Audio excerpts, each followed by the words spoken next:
Variaciones. Oiga, madrina, dígame qué puedo hacer pa' que esa lengua ya me deje de joder. La vida después de los 30 parece como que se va. Por una vereda se escapan los sueños que vienen y van. Muchachos, no crean que todo lo que dicen es pura verdad.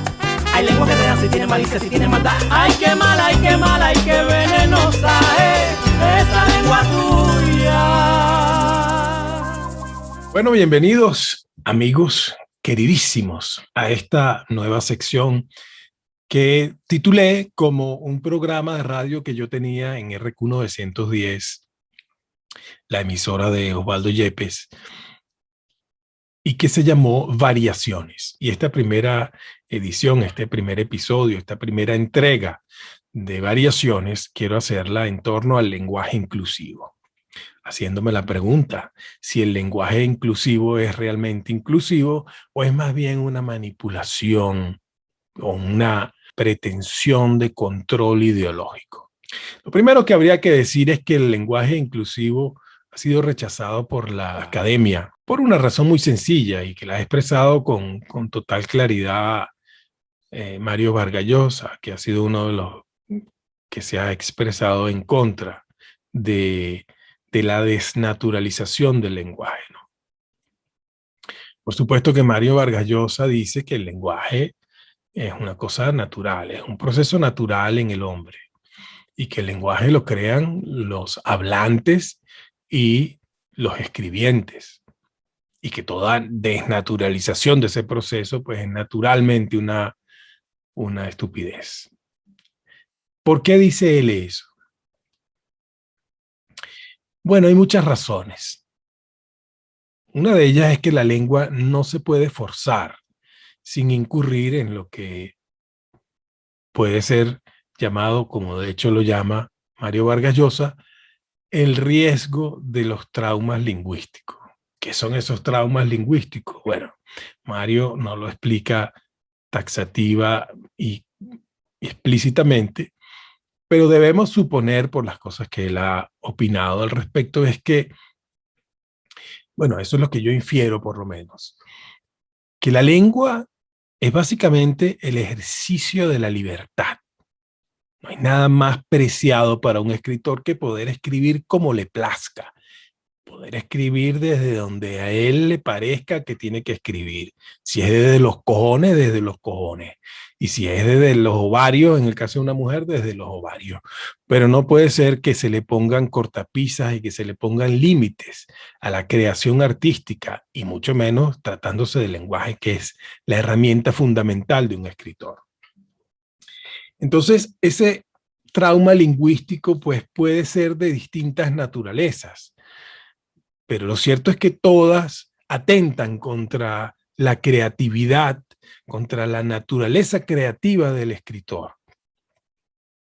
Y eso no se puede permitir, sobre todo porque proviene esas intenciones de censura de un prejuicio, puede ser, ¿verdad? Pero también ciertamente, de una voluntad de coartar lo que puede ser la expresión libre de las ideas y el uso de las palabras, porque, como he dicho, pues la lengua es el ejercicio mismo de la libertad y digamos que disfrazadas de decoro, pues muchas de estas intenciones que vienen revestidas también de protección de los derechos de las minorías y de los desposeídos y de los minusválidos y de todas las otras buenas intenciones de que se pueda revestir y barnizar otra cosa que no es sino una voluntad de censurar y de poner límites a lo que es la expresión del lenguaje y que también tiene que ver con una necesidad del ser humano de expresarse.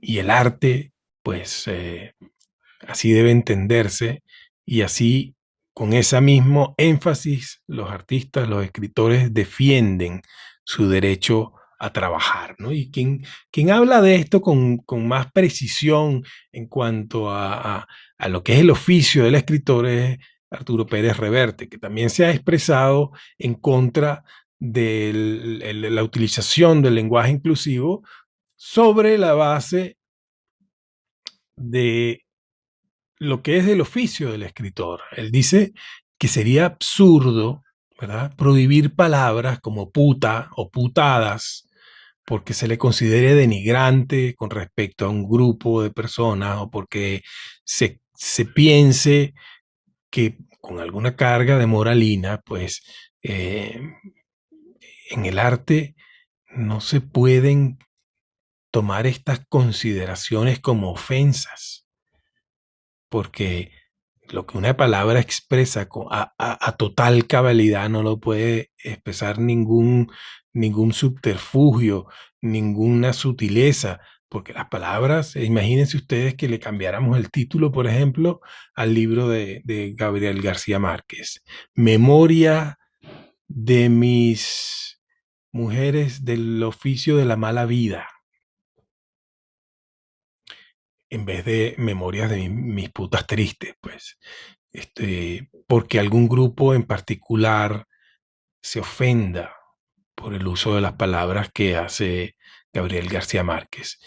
Pero bueno, otra de las razones a las que alega con toda razón Pérez Reverte es que el lenguaje no es otra cosa que la expresión de quien escribe, y los escritores son pues los mismos miembros de una sociedad que los que leen los libros, que los que escuchan eh, o los que ven una obra de teatro o los que van a una galería a ver expresiones artísticas que van desde la escultura y la expresión pictórica, así como cualquier otra expresión del arte. Es decir, esto no es susceptible de ningún tipo de cortapisa ni de censuras, porque, alega Pérez Reverte, si la academia es machista es porque la sociedad es machista, pero todo cambia, dice Pérez Reverte. Es como pretender arrancar una planta, ¿verdad?, y volverla a plantar en otro lado. La planta se seca porque no lo puedes hacer de manera abrupta. Tú tienes que saber hacer eso. Y saber eso significa para él que eso se haga a su debido momento. Las élites no se pueden adelantar a las cosas. Las cosas van cambiando y si ya no somos machistas y ya no somos racistas y ya no somos una cantidad de cosas, es por el proceso mismo de la sociedad. No hay que apurar eso. De alguna forma, lo que plantea Pérez Reverte con toda razón es que en Occidente hemos tenido esa pretensión absurda y patética de pretender que nuestros valores sean universales. Entonces, él explica que cuando el occidental ve sociedades tan distintas, civilizaciones tan diferentes como la asiática, como la sociedad oriente, musulmanes y la cultura hindú, por ejemplo, uno no puede aproximarse a esas culturas, a esas civilizaciones, a esos modos de pensar, a esas filosofías de vida que tienen cada uno de esos continentes o de esas regiones del mundo, como pretendiendo los occidentales tener una manera canónica de interpretar las cosas, ¿no? Entonces él explica que hay unas diferencias, ¿verdad? Que en las sociedades asiáticas el colectivo priva sobre el individuo. Entonces es una tarea totalmente absurda pretender imponer esos cánones del mundo occidental en una sociedad que nunca va a ser como la sociedad occidental, así como no van a ser los musulmanes jamás, ni parecidos a nosotros en cuanto a la libertad que le pueden dar a las mujeres. Por ejemplo, se pueden hacer cosas, dice Pérez Reverte, pero con toda razón, desde adentro. O sea, son ellos los que tienen que dar esos pasos progresivos hacia allá, si es que quieren hacerlo y si es que de alguna forma es hacia allá donde la naturaleza misma de, de estas sociedades quieren dirigirse. En el Asia es así, en el Medio Oriente es así, en la cultura hindú y en las culturas de los pueblos árabes es Alá, es Krishna, es Dios el que establece el patrón y los individuos son sumisos ante eso. Hay cantidad de ejemplos sobre lo que son las diferentes culturas y cómo nosotros podemos adecuarnos o no a esos valores, pero que en principio cada región, cada grupo de seres humanos tiene una manera de ver el mundo y no hay manera de cambiar eso si no es de una manera forzada. Si es de una manera forzada, es más complicado. El mundo evoluciona ciertamente y él dice, sí, vamos a una sociedad menos machista, vamos a una sociedad menos racista, sí, pero no empujados. Nunca puede ser el producto de una transformación que se imponga, sino que tiene que ser el resultado de un proceso social. Pero vamos al punto más preciso de lo que es los fundamentos de por qué existe un lenguaje inclusivo y qué es lo que pretende un lenguaje exclusivo y qué es lo que logra efectivamente, porque son dos cosas distintas. El lenguaje inclusivo tiene la intención, como su mismo concepto lo indica, como su mismo fundamento es incluir a aquellos que no han sido tomados en cuenta en la sociedad y a quienes no se le ha dado, para utilizar un término muy, muy apreciado por ellos, a quienes no se le ha dado visibilidad. Nosotros en Venezuela tenemos de esa palabrita un rollo, porque además sabemos cómo es que los grupos políticos han utilizado la supuesta intención de darle preponderancia, de darle visibilidad, de darle reconocimiento, de darle pertenencia a los grupos marginados, pero que en el fondo termina todo eso siendo una manipulación. Pero bueno, vamos a no adelantarnos a esa conclusión porque tendríamos que ver cómo es que eso pasa, ¿no? En principio, cuando se habla de género en el lenguaje, en el campo lingüístico, en el campo de la escritura, en el campo de la literatura, estamos hablando de un género cuando nos referimos a la raíz etimológica de la palabra género, en latín genus, es dar a luz, es engendrar, es parir. Por lo tanto, lo que es de un género es lo que pertenece a una clase, a un tipo, a una estirpe, a un linaje determinado. Pero no hay que confundir, y eso es lo que explican los académicos y explican con perfecta claridad tanto Vargas Llosa como Pérez Reverte, que son los dos ejemplos que he utilizado para hablar de dos escritores reconocidos y admirados por buena parte del mundo hispanoparlante, es que no podemos confundir el género con el sexo. O sea, eso es algo que son dos cosas completamente distintas. En el lenguaje, las cosas no se fundamentan en base al sexo. Los géneros, ¿verdad?, existen una manera de distinguir las palabras que no tienen necesariamente que ver con el sexo. Los estudiosos del lenguaje han indagado en lo que fue el primitivo idioma indoeuropeo, que tenía solamente dos géneros. Muchas lenguas actuales se derivan del indoeuropeo. Esos dos géneros que distinguía el lenguaje o la lengua indoeuropea eran de dos categorías: animados, es decir, relativo a los seres vivos, e inanimados, todo lo que era relativo a los entes inertes. ¿Ok? Y como tal, el cambio que se origina para que el género sea considerado masculino o femenino se derivó de un genérico, que en este caso designaba tanto a lo masculino como a lo femenino. Y fue lo femenino, es decir, fue la distinción en el lenguaje de lo femenino lo que se inventó después. De manera que lo que derivó en lo masculino fue consecuencia de una primera distinción que fue lo femenino, porque lo demás era considerado genérico, no masculino. En esos idiomas que estamos refiriendo, porque muchos idiomas actuales, contemporáneos, no tienen diferenciación de géneros en muchos nombres, pronombres y adjetivos.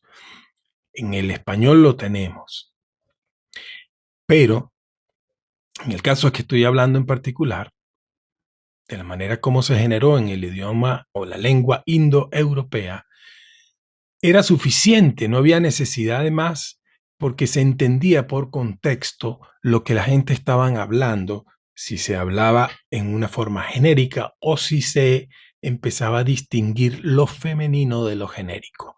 De manera de que lo masculino se deriva de la distinción hecha por poner aparte lo femenino. Y lo masculino quedó como lo que los lingüistas llaman la marca cero o el morfema cero.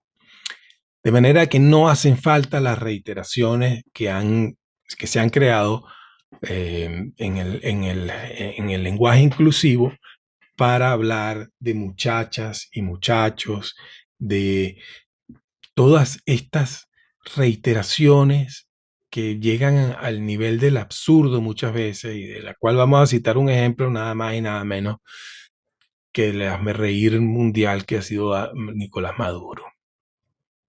Ok, pero todo esto también tiene una razón, y es que hay una ley universal en lo que distingue a cualquier actividad humana, que es la economía del esfuerzo, del menor esfuerzo. O sea, no hace falta reiterar todas esas cosas porque el lenguaje es algo que es en esencia una herramienta.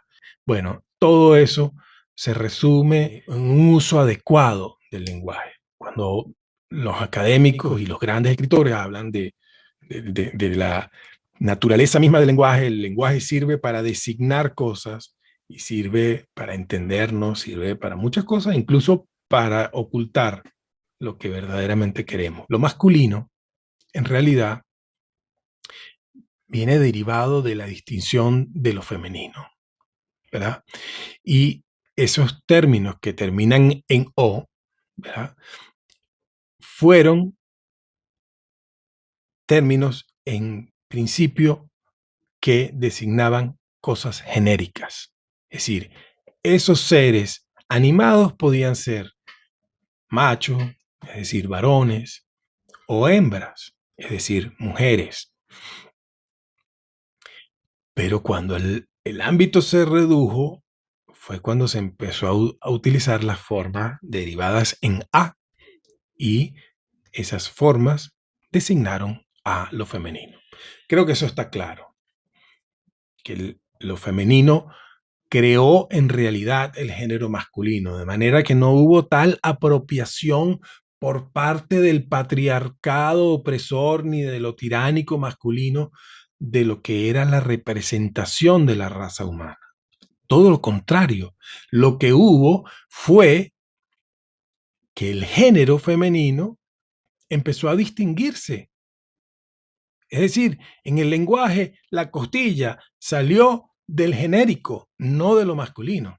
El masculino nació como consecuencia de la importancia misma de la mujer y, vaya usted a saber, de la visibilidad de lo femenino. No fue que se creó como el producto de la dominación de los varones, sino más bien como consecuencia de la importancia de la hembra en las antiguas sociedades humanas. De manera que esto es lo que se conoce en lingüística como una falacia. Es decir, hay una frase que en latín es post hoc ergo propter hoc. Como esto le sigue a esto, entonces esto es consecuencia de esto. No, son dos fenómenos totalmente diferentes, ¿no? Puede ser que dos cosas coexistan perfectamente sin que una sea la consecuencia de la otra. Sí, pudo haber habido en la historia de la humanidad, como de hecho nadie lo puede negar, una preponderancia del hombre. Ahora, eso no hace que en el género de la lengua, en la distinción que se hace del lenguaje de lo femenino, haya tenido que ver esa preponderancia del hombre o esa dominación de lo masculino. No toda correlación entraña causalidad.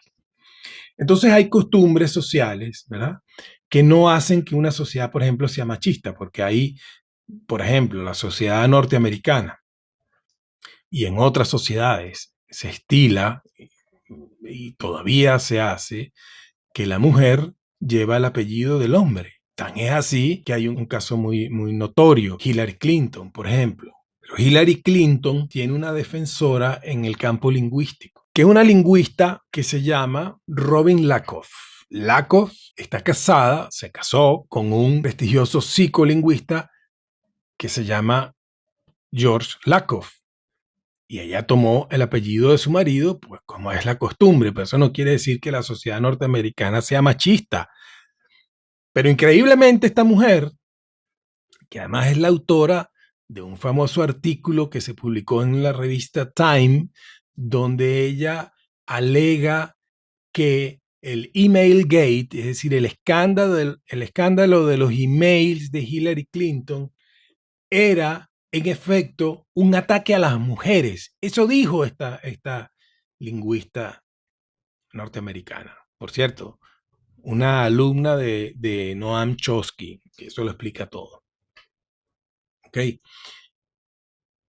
Y ella es la autora de esta frase que les voy a leer a continuación, y es autora además de una frase que deja al descubierto enteramente cuál es la naturaleza de su manera de pensar. Y es que ella dice que el lenguaje, ¿verdad?, constituye el terreno de batalla de lo político. Con eso podemos saber cómo piensa la señora. Pero es que además dijo esto. Estoy hablando de Robin Lakoff, la lingüista. Es filóloga ella y por supuesto feminista. Dice ella, en todas las situaciones de la vida se define a la mujer según los hombres con que se relacione. No suele ser cierto lo contrario para el hombre, ya que estos operan en el mundo como individuos autónomos, mientras las mujeres no son más que la mujer de John o la novia de Harry. Eso dice Robin Lakoff, que es la mujer de su esposo George Lakoff. Pero todo esto del lenguaje inclusivo sería un chiste si de verdad no tuviese características peligrosas y trágicas, ¿no?, de las cuales vamos a hablar. Porque con la pretendida intención de defender los derechos de las minorías, que son cosas plenas y totalmente válidas, muchos estudiosos de los fenómenos políticos han descubierto otras intenciones. Yo les dije que iba a mencionar el caso de Nicolás Maduro. Bueno, entre los absurdos del lenguaje inclusivo que lo han utilizado los chavistas con regularidad desde que comenzó esta pesadilla, esta tragedia política que vivimos los venezolanos, él llegó a decir que él iba a repartir entre los jóvenes 35 millones de libros y de libras. Una vez más, pues quedamos convertidos en el hazmerreír del planeta gracias a las cantinas de personajes, ¿no? Pues bien, esa es una cosa, ¿no? el uso de los adjetivos y de los pronombres y de todo lo que tenga ese carácter, entre comillas, inclusivo, porque hay que decir, bueno, mujeres y hombres, por ejemplo, es uno de los pocos casos que son totalmente diferentes, ¿no? Y que se justifica. Usted hace la distinción porque el lenguaje mismo lo requiere cuando usted dice damas y caballeros, hombres y mujeres, etc.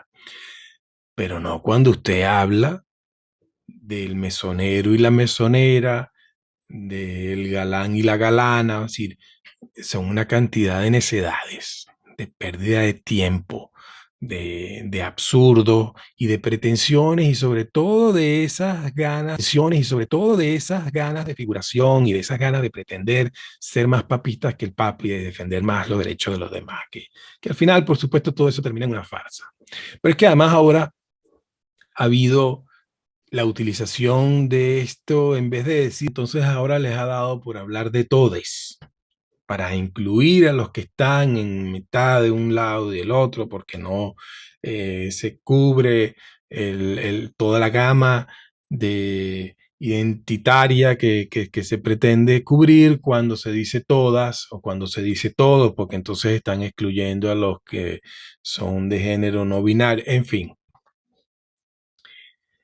Todo esto que puede ser muy serio termina siendo una cosa que produce un efecto contrario. Porque este uso de la letra E, como lo ha dicho la Real Academia Española, y cito textualmente, el uso de la letra E como supuesta marca de género inclusivo es ajeno a la morfología del español, además de innecesario, pues el masculino gramatical ya cumple esa función como término no marcado de la oposición de género. Yo no voy a hacer muy larga esta primera edición porque creo que vamos a hablar más de esto, del lenguaje inclusivo y del control ideológico que hay detrás de todo esto. Pues les voy a poner un video de uno de estos personajes que defiende el uso del lenguaje exclusivo y que él mismo hace explícito lo que es la intencionalidad de esto. Voy a dejar que ellos mismos lo digan. Qué mala onda lo que estamos haciendo con el lenguaje inclusivo en este país, ¿eh? No se vale. No se vale. No lo podemos permitir.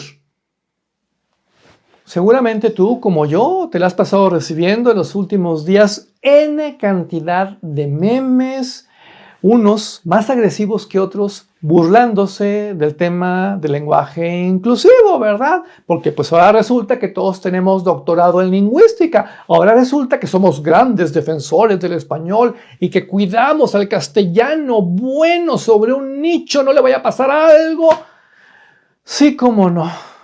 Ni cuenta te das de lo que está pasando, ni cuenta te das de lo que haces cada vez que compartes estas caricaturas, cada vez que compartes estos arrebatos de humor. Porque aquí no estamos discutiendo un tema lingüístico, aquí no estamos discutiendo un tema de a ver quién ama o quién odia al español. No es competencia. Aquí estamos poniendo sobre la mesa decenas de miles de crímenes que se cometen al año en México, en Latinoamérica, en el mundo entero. Crímenes que van desde algo tan aparentemente estúpido como el acoso hasta el asesinato, pasando, bueno, por una cantidad escandalosa de barbaridades. Ah, pero es que es chistoso. Ah, pero es que se me hace ingenioso, pero es que eso me hace sentir poderosa, poderoso. Pues a ver, ¿cómo resuelves tus broncas, Porque no podemos seguir así. ¿Sabes cuál es la última ocurrencia de quienes están manejando esto? Tomar a las personas con discapacidad como escudo ideológico. Te están diciendo, por ejemplo, es que si quieres usar lenguaje inclusivo, entonces, ¿por qué no incluyes a los ciegos? ¿Por qué no incluyes a los sordos? ¿Por qué no incluyes a las personas con discapacidad? Porque esto no va por ahí. Porque este es otro asunto, porque esta es otra agenda. Y así como es evidente, ¿verdad? Porque hay un principio en derecho que dice que a confesión de parte, relevo de prueba, pues esto es evidentemente lo que ellos buscan. No se trata del lenguaje, no se trata para nada de este asunto de la inclusión de las minorías y de la defensa de los derechos. Se trata de un problema exclusivamente político. Se trata de un problema de control ideológico.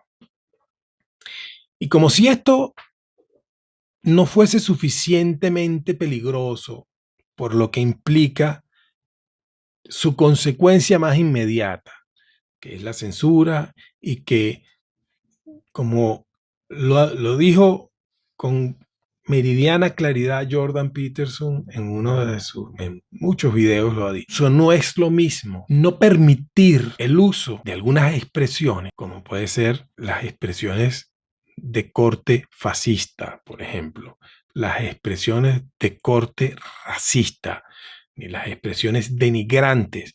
No es lo mismo prohibir eso que decirle a la gente lo que tiene que decir. No es lo mismo prohibir la superioridad racial expresada en cualquier tipo de discriminación, cosa en lo que todos podemos estar de acuerdo, ¿verdad? E incluso hay muchos que vamos más allá, porque así como se censuran las ideas nazis, las ideas fascistas, también tendría que prohibirse las ideas comunistas, las ideas que han llevado a las peores desgracias de la humanidad y a la mayor cantidad de muertos que ha tenido el mundo y la civilización de cualquier época, como ha sido las ideas peligrosas del comunismo. Pero en fin, hablemos de los peligros propios de esto que estamos hablando, que no es otra cosa que los peligros de la maleabilidad del género. Esta idea según la cual todo es maleable, todo es cambiable, todo es intercambiable. Nada es reconocido en términos biológicos, sino que todo es un constructo social, todo es una cuestión de cultura. Y para esto me voy a referir a un caso muy específico, muy concreto y muy, muy interesante que ustedes investiguen, si es que ustedes ya no conocen el caso, que es el del psicólogo John Money, ¿verdad? Que es el pionero de la ideología de género. Bueno, este es el caso que llevan unos padres a unos morochos, que ellos habían tenido y a uno de los cuales le tuvieron que hacer una circuncisión. Una circuncisión que fue, el resultado fue una mala práctica médica, y como resultado de esa mala praxis médica, pues uno de los morochos quedó con el pene inutilizado. Prácticamente hicieron una intervención que fue desastrosa y que fue muy perniciosa y que terminó con una disfuncionalidad de los genitales de uno de los morochos.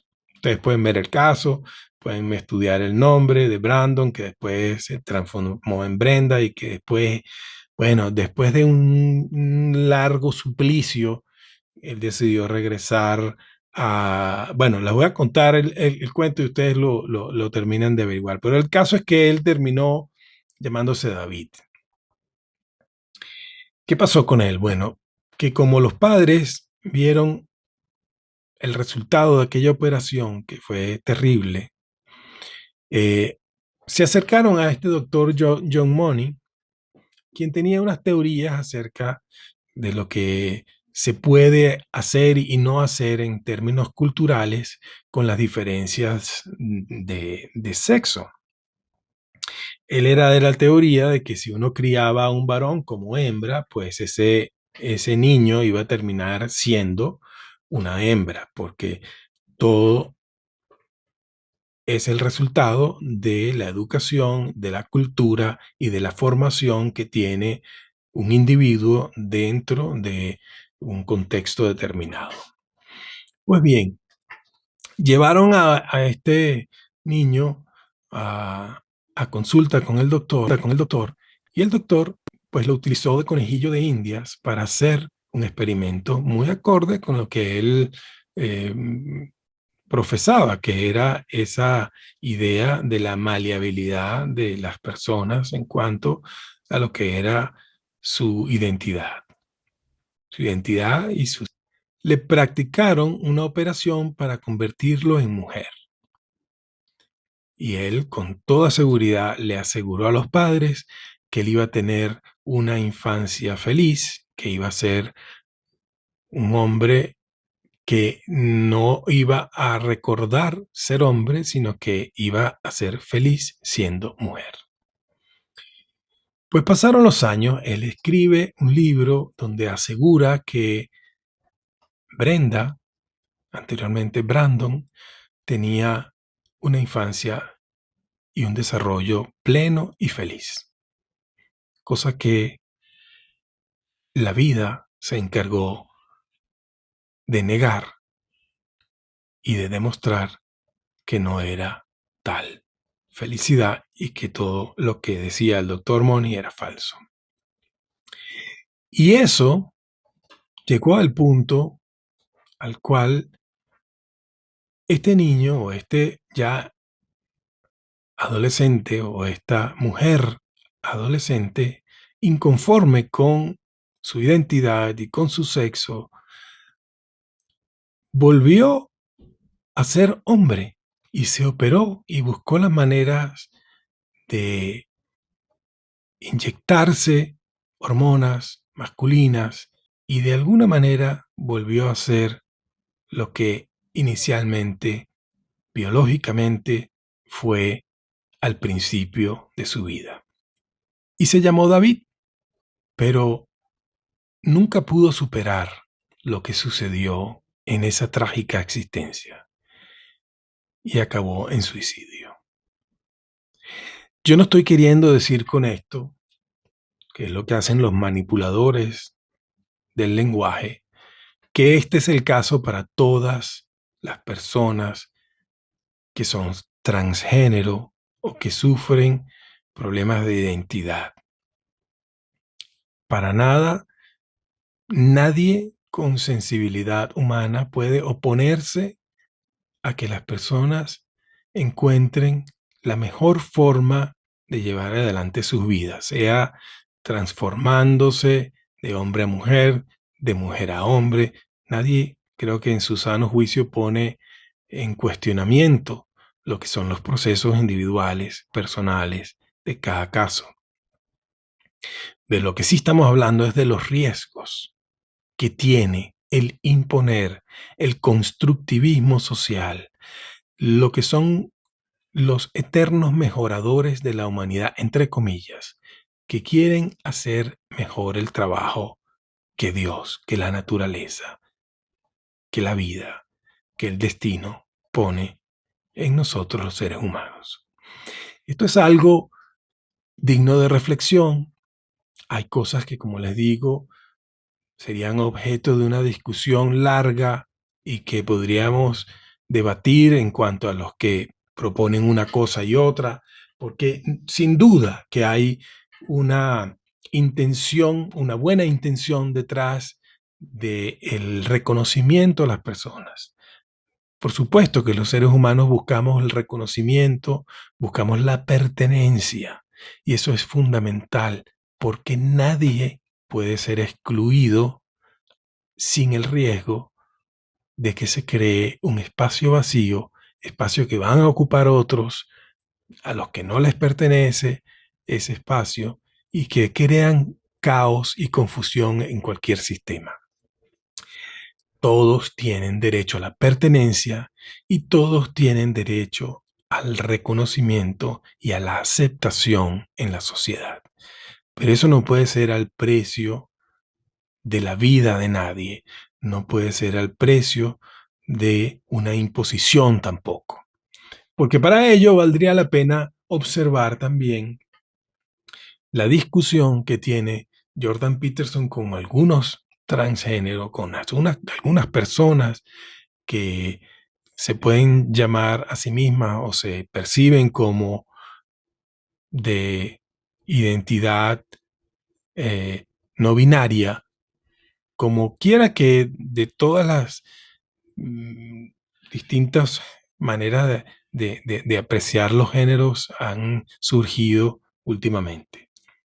Es bueno ver eso, es bueno ver esa discusión que se da al aire libre y esa confrontación que tratan ellos de tener con Peterson y él con toda la disposición de conversar, no de un linchamiento, por supuesto, a su persona ni a sus ideas, resuelve de manera que estas personas exponen sus puntos de vista, exponen sus preocupaciones y él también expone con claridad a qué es lo que él se opone, que no es otra cosa que al compelled speech, es decir, al lenguaje impuesto, al lenguaje que a trocha y mocha quieren imponer algunos grupos de la sociedad como una forma de control ideológico. A eso es lo que hay que oponerse con todas las fuerzas, porque el lenguaje, es decir, nuestra manera de expresarnos es sacrosanta, porque del lenguaje y de la libertad de expresión depende toda la cultura occidental. Y eso es lo que tienen que tener claro los grupos que defienden sus derechos con toda razón y con el legítimo derecho que los asiste para hacerlo, porque se trata de la primacía de unos valores superiores, porque por los derechos de unos no pueden perjudicarse los derechos de otros. Quiere decir, usted tiene todo el derecho a defender todo lo que le permita la ley, porque nadie tiene el derecho a excluirlos, nadie tiene el derecho a golpearlos, nadie tiene el derecho a matarlos, porque es el caso efectivamente de muchos transgéneros que han sido asesinados, muchos homosexuales que han sido perseguidos, bueno, y los casos son más claros y más nítidos en los regímenes intolerantes de del autoritarismo castrocomunista. Ahí es donde han sido con más claridad, con más saña, con más criminalidad y con más decesos los homosexuales. Y si no, revises el caso de todos los cubanos que fueron víctimas de Fidel Castro y de Raúl Castro.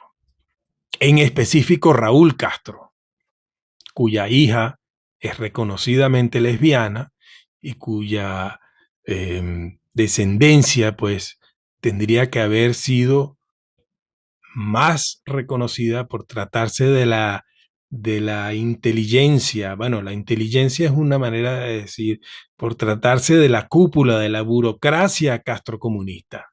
Ellos han debido ser protegidos por el Estado y han debido ser defendidos sus derechos por la revolución y fueron todo lo contrario.